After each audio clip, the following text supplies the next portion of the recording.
YouTube channel आगाज़ में साइमा मंसूर आप सभी को खुश आमदीद कहती है। नाज़रीन, हमारे चैनल पर इल्मी और तहकीकी वीडियोस का ये सिलसिला जारी है। हमारी आज की बायोग्राफी जिस शख्सियत के बारे में है वो शख्सियत हैं यासिर अरफात। हमेशा फ़ौजी लिबास में मलबूस फ़लस्तीनी रहनुमा यासिर अरफात कदोकामत में यूँ तो मामूली दिखाई देते थे, ताहम उनकी शख्सियत में रोब दबदबा कुछ ऐसा था कि उनके दुश्मन उनसे हमेशा खौफज़दा रहते। यासिर अरफात काहिरा मिस्र में फ़लस्तीनी वालिदैन के यहाँ पैदा हुए, जहाँ उन्होंने अपनी जवानी का बेशतर हिस्सा गुजारा और किंग फवाद यूनिवर्सिटी में तालीम हासिल की। तालिब इल्मी के दौरान उन्होंने अरब कौमप्रस्त और सेहूनी मुखालिफ नज़रियात को अपनाया। 1948 में इसराइल की रियासत की तख्लीक के खिलाफ उन्होंने 1948 की अरब इसराइल जंग के दौरान इख्वान अल मुस्लिमून के साथ मिलकर भी लड़ा। अरब अफवाज की शिकस्त के बाद अरफात काहिरा वापस आए और 1952 से 1956 तक फ़लस्तीनी तलबा की जनरल यूनियन के सदर के तौर पर खिदमात अंजाम दी। 1950 की दहाई के आखिरी हिस्से में अरफात ने अल-फतह की मुश्तरका बुनियाद रखी। अल-फतह एक नीम फौजी तंजीम है जो इसराइल को हटाने और उसकी जगह फ़लस्तीनी रियासत के क़याम की कोशिश कर रही थी। अल-फतह कई अरब ममालिक में काम करती थी, जहाँ से उसने इसराइली अहदाफ पर हमले शुरू किए। 1960 की दहाई के आखिरी हिस्से में अरफात की प्रोफाइल में इजाफा हुआ। 1967 में वो फ़लस्तीनी लिबरेशन ऑर्गेनाइजेशन यानी PLO में शामिल हुए और 1969 में फ़लस्तीनी नेशनल कौंसिल यानी PNC के चेयरमैन मुंतखब हुए। अल-फतह की उर्दन में बढ़ती हुई मौजूदगी के नतीजे में शाह हुसैन की उर्दनी हुकूमत के साथ फौजी झड़पें हुई और 1970 की दहाई के अवाइल में ये लबनान मुंतकिल हो गई। वहाँ अल-फतह ने लबनानी खाना जंगी के दौरान लबनानी कौमी तहरीक की मदद की और इसराइल पर अपने हमले जारी रखे, जिसके नतीजे में वो इसराइल के 1978 और 1982 के हमलों का एक बड़ा हदफ बन गया। 1983 से 1993 तक यासिर अरफात ने खुद को त्यूनिस में मुकीम रखा और इसराइलियों के साथ खुले तनाज़ात से मुज़ाकरात की तरफ अपना नुक्ता नज़र तब्दील करना शुरू किया। 1988 में यासिर अरफात ने इसराइल के वजूद के हक़ को तस्लीम किया और इसराइल फ़लस्तीनी तनाज़े का 2 रियासती हल तलाश किया। 1994 में वो फ़लस्तीन वापस आए, गज़ा शहर में आबाद हुए और फ़लस्तीनी इलाकों के लिए खुद मुख्तारी को फ़रोग़ दिया। यासिर अरफात ने इसराइली हुकूमत के साथ PLO के दरमियान तनाज़े को ख़त्म करने के लिए मुज़ाकरात का सिलसिला शुरू किया। उनमें 1991 की मैड्रिड कॉन्फ्रेंस, 1993 का ओस्लो मुआहिदा और सन 2000 कैंप डेविड समिट शामिल थे। ओस्लो में मुज़ाकरात की कामयाबी के नतीजे में यासिर अरफात को 1994 में 2 इसराइली वज़राए आज़म के साथ नोबेल अमन इनाम से नवाजा गया।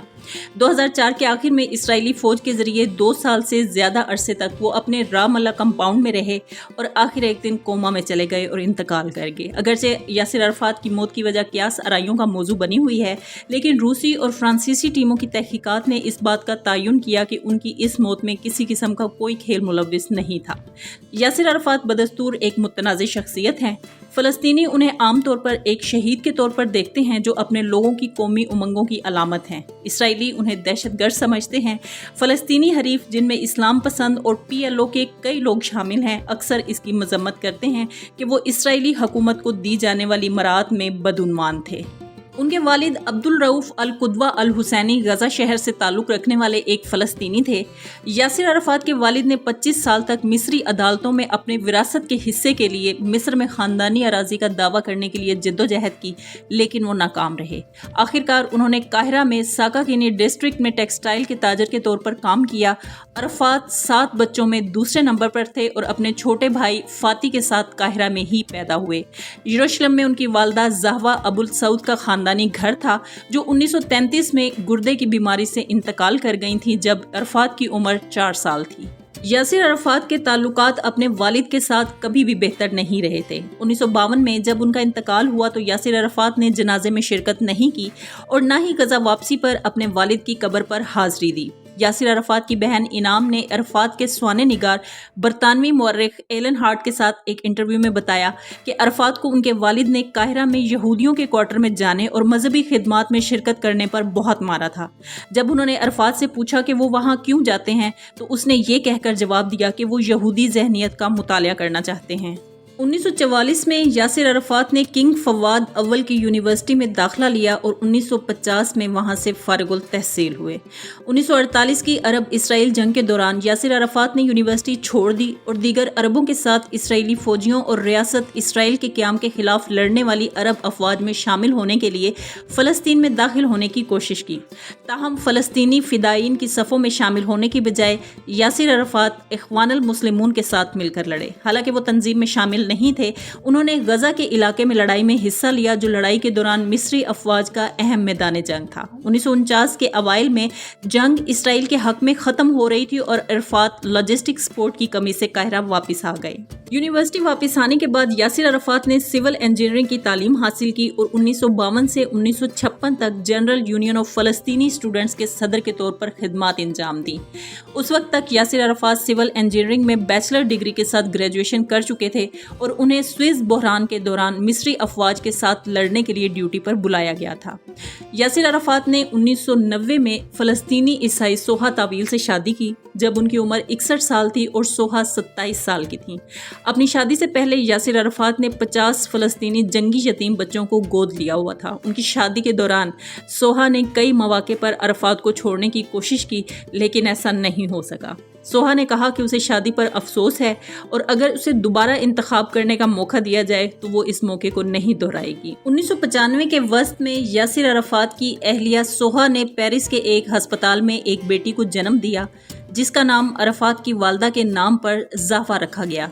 यासिर अरफात का पूरा नाम मोहम्मद अब्दुर्रहमान अब्दुर्रऊफ अरफात अल कुद्वा अल हुसैनी था। मोहम्मद अब्दुर्रहमान उनका पहला नाम था, अब्दुर्रऊफ उनके वालिद का और अरफात उनके दादा का नाम था। अल कुद्वा उनके कबीले का नाम था और अल हुसैनी उस कबीले का था जिससे अल कुदूस का ताल्लुक था। अल हुसैनी कबीला गजा में मुकीम था और उसका ताल्लुक यरूशलेम के मारूफ अल हुसैनी कबीले से नहीं है। 1950 की दहाई के अवाइल में अरफात ने यासिर का नाम अपनाया और अरफात के गुरीला कैरियर के इब्तदाई सालों में उसने अबू अम्मार का नाम डिगोरी संभाल लिया। दोनों नाम अम्मार बिन यासिर से मुतालिक हैं। अगरचे उसने अपने ज़्यादातर विरासती नामों को छोड़ दिया, लेकिन इस्लाम में इसकी अहमियत की वजह से अरफात को बरकरार रखा। 1956 में स्विस के बहरान के बाद मिस्री सदर जमाल अब्दुल नासिर ने अक़वाम मुत्तहिदा की हंगामी फोर्स को जज़ीरा नुमा सिनाई और गजा की पट्टी में क़याम की इजाज़त दी, जिससे अरफात समेत तमाम गुरीला या फ़िदायीन अफवाज को वहाँ से निकाल दिया जाएगा। यासिर अरफात ने पहले कनाडा और बाद में सऊदी अरब का वीज़ा हासिल करने की कोशिश की, लेकिन दोनों कोशिशों में वो नाकाम रहे। 1957 में यासिर अरफात ने कुवैत के वीज़े के लिए दरख्वास्त दी, जिसे सिविल इंजीनियरिंग में अपने काम की बुनियाद पर मंजूर कर लिया गया। वहाँ उनका सामना दो फ़लस्तीनी दोस्तों से हुआ, सलाह खल्फ अबू अयाद और खलीलुल वज़ीर अबू जिहाद, दोनों मिस्री इख्वानुल मुस्लिमीन के सरकारी अरकान हैं। यासिर अरफात ने अबू अयाद से काहिरा यूनिवर्सिटी में और गजा में अबू जिहाद से मुलाकात की। दोनों बाद में अरफात के आला मुआविन बन गए। अबू अयाद ने 1960 के आखिर में यासिर अरफात के साथ कुवैत का सफ़र किया। अबू जिहाद एक उस्ताद के तौर पर भी काम कर रहे थे और वो पहले से ही 1959 से कुवैत में मुकीम थे। जैसे ही यासिर अरफात ने फ़लस्तीनी पनाह गज़ीनों के साथ दोस्ती कायम करना शुरू की, उनके साथ मिल के उन्होंने अल फतह ग्रुप की बुनियाद रखी। अल फतह के क़याम की सही तारीख मालूम नहीं है, अलबत्ता 1959 में इस ग्रुप के वजूद की तस्दीक फ़लस्तीनी कौम परस्त मैगज़ीन फ़लस्तूना निदल हयात यानी हमारा फ़लस्तीन द कॉल ऑफ लाइफ के सफ़ात में की गई, जिसे अबू जिहाद ने लिखा और इसका अरबी नाम हरकतुल तहरीर अल वतनी तदवीन किया गया। अल फतह ने खुद को फ़लस्तीनियों की मुसल्लह जद्दोजहद के ज़रिए फ़लस्तीन की आज़ादी के लिए वक्फ कर दिया। ये दीगर फ़लस्तीनी सियासी और गुरीला तंजीमों से मुख्तलिफ था, जिनमें से अक्सर मुत्तहिदा अरब रद्द अमल पर पुख्ता यकीन रखते थे। यासिर अरफात की तंजीम ने कभी भी इस वक्त की बड़ी अरब हुकूमतों के नज़रियात को कबूल नहीं किया। अपने नज़रिए के मुताबिक यासिर अरफात ने आम तौर पर बड़ी अरब हुकूमतों से अपनी तंजीम को अतियात कबूल करने से इनकार कर दिया, ताकि उनसे आज़ादाना तौर पर काम किया जा सके। वो उन्हें अलग नहीं करना चाहता था और नजरियाती इत्तेहाद से गुरेज करते हुए उनकी गैर मुनक़सिम हमायत हासिल करने की कोशिश करता था। ताहम अल फतह की मुस्तकबिल की माली मदद के लिए बुनियाद कायम करने के लिए उसने कुवैत और खलीज फारिस की दीगर अरब रियासतों जैसे कि कतर में काम करने वाले बहुत से दौलतमंद फ़लस्तीनियों से चंदा जमा किया। उन ताजरों और तेल के कारकुनों ने अल फतह तंजीम में दिल खोल कर हिस्सा डाला। यासिर अरफात ने यह अमल दूसरे अरब ममालिक जैसे लीबिया और शाम में भी जारी रखा। 1962 میں عرفات اور ان کے قریبی ساتھی شام کی طرف ہجرت کر گئے۔ اسرائیل کے ساتھ سرحد کا اشتراک کرنے والا ایک ملک جو حال ہی میں مصر کے ساتھ اپنے اتحاد سے الگ ہو گیا تھا، اس وقت تک الفتح کے تقریباً 300 ارکان تھے، لیکن کوئی بھی جنگجو نہیں تھا۔ شام میں وہ اسرائیل کے خلاف اپنے مسلح حملوں کو مزید کامیاب بنانے کے لیے زیادہ آمدنی کی پیشکش کر کے اراکین کو بھرتی کرنے میں کامیاب رہا۔ الفتح کی افرادی قوت میں مزید اضافہ اس وقت ہوا جب یاسر عرفات نے نئی بھرتی ہونے والوں کو فلسطین لبریشن آرمی میں زیادہ تنخواہ دینے کا فیصلہ کیا، جو فلسطین کی باقاعدہ فوجی قوت ہے، جسے PLO لبریشن آرگنائزیشن نے 1964 میں عرب لیگ میں تشکیل دیا تھا۔ 31 دسمبر الاصفہ کا ایک دستہ الفتح کے مسلح ونگ نے اسرائیل میں دراندازی کی کوشش کی، لیکن انہیں لبنانی سیکیورٹی فورسز نے روک کر حراست میں لے لیا۔ اس واقعے کے بعد الفتح کے ناقص تربیت یافتہ اور بری طرح سے لیس جنگجوؤں کے ساتھ کئی دوسرے چھاپے مارے گئے، کچھ کامیاب رہے، کچھ اپنے مشن میں ناکام رہے۔ عرفات اکثر ذاتی طور پر ان حملوں کی قیادت کرتے تھے۔ یاسر عرفات کو شام کی میزا جیل میں اس وقت حراست میں لے لیا گیا جب ایک فلسطینی شامی فوج کا افسر یوسف عرابی ہلاک ہو گیا تھا۔ عرابی یاسر عرفات اور فلسطینی لبریشن فرنٹ کے رہنما احمد جبریل کے درمیان کشیدگی کو کم کرنے کے لیے ایک اجلاس کی صدارت کر رہے تھے، لیکن عرفات اور جبریل میں سے کسی نے بھی شرکت نہیں کی۔ ان کی جانب سے نمائندوں کو شرکت کی دعوت دی گئی تھی۔ یوسف عرابی کو ملاقات کے دوران یا اس کے بعد متنازع حالات میں قتل کر دیا گیا۔ وزیر دفاع حافظ الاسد کے حکم پر عرابی کے قریبی دوست یاسر عرفات کو گرفتار کر لیا گیا۔ 3 رکنی جیوری نے اسے مجرم قرار دیا اور سزائے موت سنائی، تاہم فیصلے کے فوراً بعد صدر صلاح جدید نے انہیں اور ان کے ساتھیوں کو معاف کر دیا۔ 13 نومبر 1966 کو اسرائیل نے اردن کے زیر انتظام مغربی کنارے کے قصبے السامو کے خلاف ایک بڑا حملہ شروع کیا۔ الفتح کے ذریعے کیے گئے سڑک کے کنارے بم دھماکے کے جواب میں، جس میں جنوبی گرین لائن سرحد کے قریب اسرائیلی سیکیورٹی فورسز کے 3 ارکان ہلاک ہو گئے تھے، اس کے نتیجے میں ہونے والی جھڑپوں میں اردنی سیکیورٹی فورسز کے سینکڑوں اہلکار ہلاک اور 125 مکانات منہدم ہو گئے۔ یہ چھاپا کئی عوامل میں سے ایک تھا جو 1967 کی 6 روزہ جنگ کا باعث بنے۔ 5 جون 1967 کو 6 روزہ جنگ کا آغاز اس وقت ہوا جب اسرائیل نے مصر کی فضائیہ کے خلاف فضائی حملے شروع کیے۔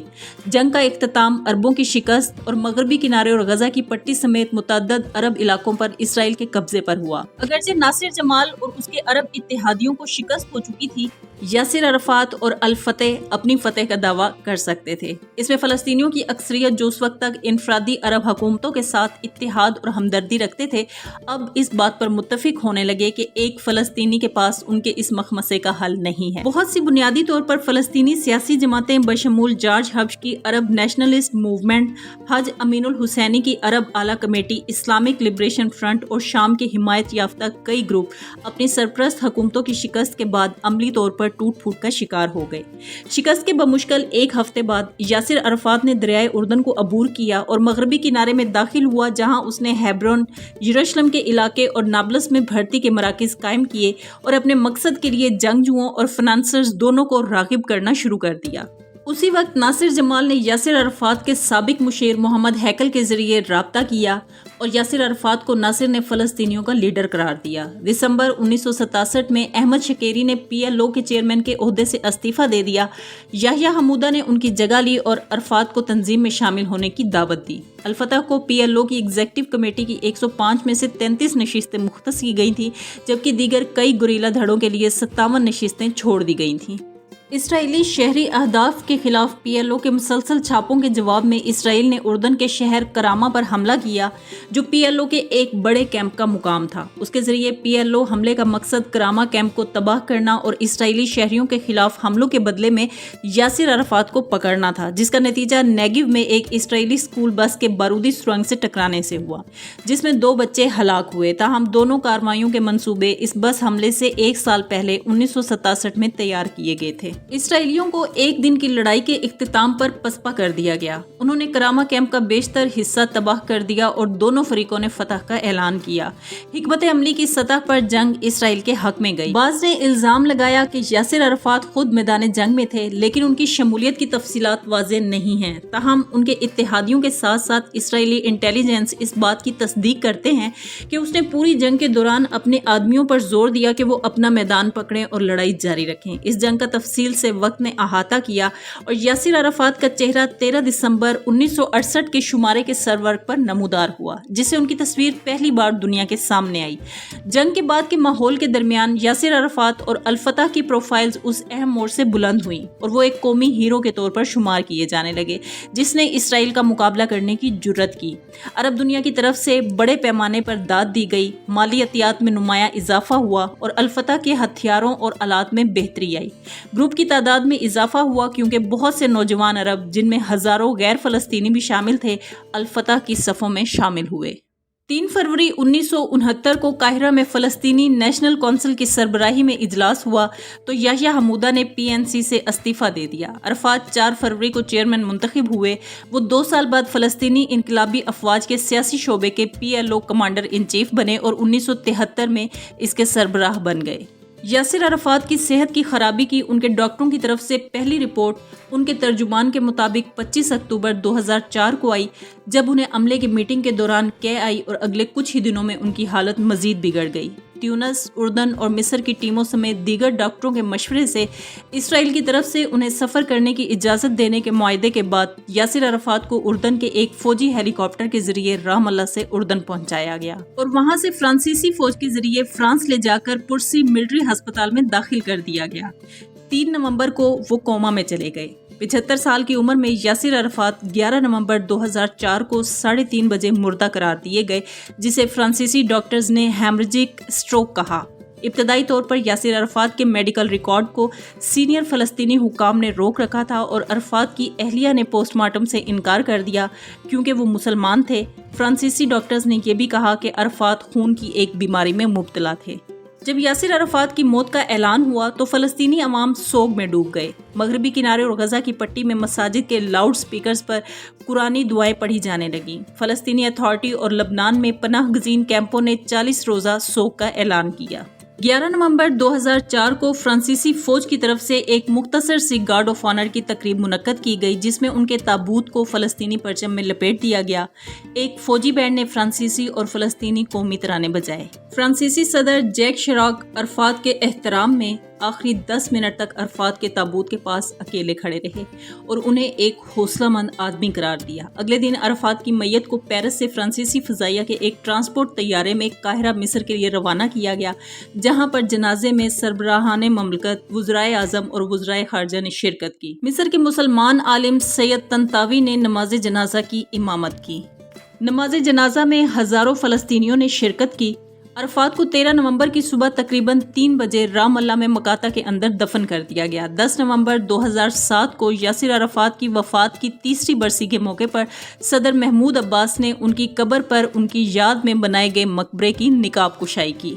इसी के साथ हमारी आज की ये वीडियो यहीं पर इख्तिताम पजीर होती है। उम्मीद करती हूँ कि आपको हमारी गुज़श्ता वीडियोस की तरह ये वीडियो भी पसंद आएगी। अपनी कीमती राय से हमें ज़रूर आगाह करें, क्योंकि आपकी राय हमारे लिए मायने रखती है। इजाज़त चाहूँगी। अल्लाह हाफ़िज़।